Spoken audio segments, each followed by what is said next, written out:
நண்பர்களே, இன்றைக்கி என்னுடைய பார்க்கணும்னு பார்த்திங்கன்னா ஒரு சில நம்பர் கமெண்ட் பண்ணாங்க. அதாவது பார்த்திங்கன்னா வண்டி ஸ்டார்டிங் ப்ராப்ளம் இருக்குது அப்படின்ட்டு. அதுக்கு எனக்கு தெரிஞ்ச ஒரு சில காரணம் இருக்குது. அதில் ஒரு காரணத்தை பற்றி இன்றைக்கி பேசலாம். அதுக்குள்ளே நம்ம சேனலை சப்ஸ்கிரைப் பண்ணலன்னா கீழே ரெட் கலர் சப்ஸ்கிரைப் பண்ண ப்ரெஸ் பண்ணி சப்ஸ்கிரைப் பண்ணிங்க. பார்த்திங்கன்னா நம்ம சேனலில் டெய்லி காலையில் 7 மணிக்கு வீடியோ அப்லோட் பண்ணுவோம். அதனால் மறக்காமல் சப்ஸ்கிரைப் பண்ணிங்க. ஸ்டார்டிங் ப்ராப்ளம் வர்றதுக்கான காரணம் பார்த்திங்கன்னா நிறையா இருக்குது. அதில் ஒரு காரணம் என்னென்னு பார்த்திங்கன்னா அந்த ராக்ராம்னு சொல்லுவாங்க. அதாவது பார்த்திங்கன்னா டீசல் உள்ளே போகிறதுக்கும் அந்த டீசல் எரிஞ்சு வெளில போகிற புகையை வெளியேற்றுறதுக்குமான வால்வ் 2 இருக்கும்.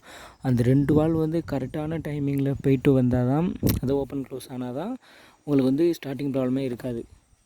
இப்போ என்ன பார்த்திங்கன்னா இப்போ புது ஆட்டோன்னா என்ன பண்ணுவாங்கன்னா அடிக்கடி ஷோரூமில் போய் சர்வீஸ் பண்ணுவோம். அடிக்கடி ராக்ராம அதாவது வந்து அந்த கேஜ் வச்சு செக் பண்ணி கரெக்டாக அட்ஜஸ்ட் பண்ணி வைப்பாங்க. ஆனால் நம்ம மெக்கானிக்கலாக நம்ம லோக்கலில் பண்ணுறோன்னா என்ன பண்ணுவோம்னா இந்த ராக்ராமை நம்ம கவனிக்க மாட்டோம். ஆயில் மட்டும் மாற்றிட்டு விட்ருவோம். அதுமாரி பண்ணக்கூடாது. அந்த ராக்ராம்ன்றது என்ன பண்ணுவோம்னா இன்லெட் வால்வ்னு ஒன்று இருக்கும், எக்ஸாஸ்ட் வால்வ்னு ஒன்று இருக்கும். அதாவது இன்லெட் வால்வ்னால் டீசலும் ஏரும் உள்ளே போகும்.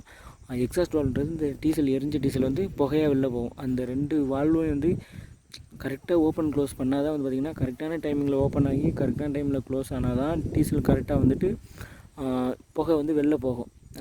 அதில் வந்து நம்ம கரெக்டாக மெயின்டைன் பண்ணணும். அதுமாரி பார்த்திங்கன்னா அதுக்கு வர்ற ஆயிலே வந்து பார்த்திங்கன்னா அடிக்கடி செக் பண்ணிக்கணும். நான் அது என்னன்ட்டு ஆயில் பம்பு என்னென்னன்ட்டு நான் அடுத்த வீடியோவில் நான் கண்டிப்பாக சொல்கிறேன்.